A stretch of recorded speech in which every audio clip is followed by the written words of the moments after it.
Hi everyone. Well, behind me just here, you can see a large nesting mound from the Australian brush turkey, or scrub turkeys as I like to call them. And these birds are very well known. I doubt there's anyone, certainly on the east coast of Australia, who wouldn't know what they are. And they're found from Cape York all the way down to just below Sydney, and they build these mounds to incubate the eggs. Now, this is actually an active mound. I saw a male on here just earlier today. He's not around at the moment, so because it's an active mound, I'm not going to go near it either. But it's probably just over a metre high, probably about 1.2 metres from the surrounding ground level.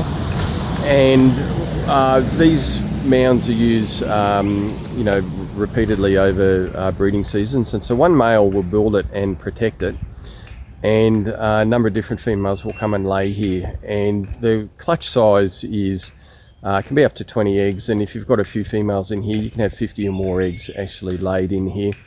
And they're incubated just by the temperature of the composting material. So the males actually have sensory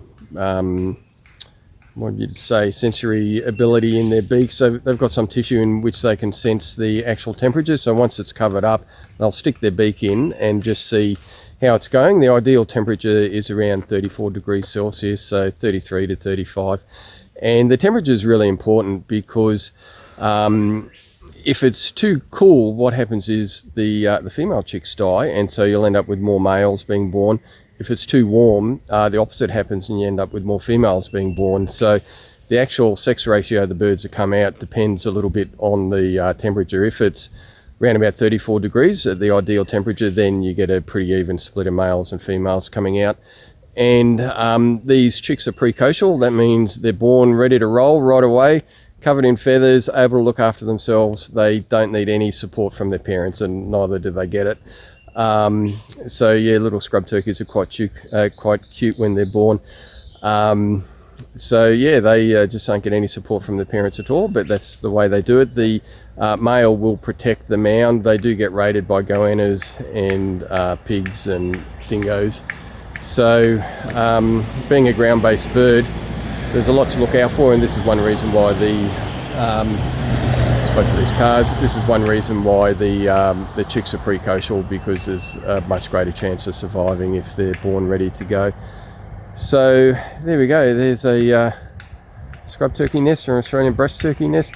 Shame he's not here, but I wouldn't be getting this close if he was here either. So hope you enjoy that. And if you've got scrub turkeys in your yard, please learn to live with them. The way they've adapted is incredible. I remember in Toowoomba in the early 90s seeing one. We lived near the edge of the range, and one came up after a storm, and I thought, wow, there's a rainforest bird. When am I ever going to see one of them again?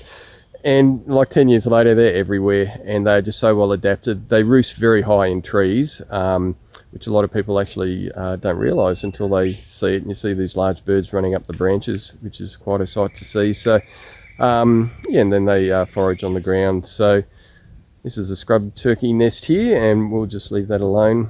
So hope you enjoyed that. See you then. Bye.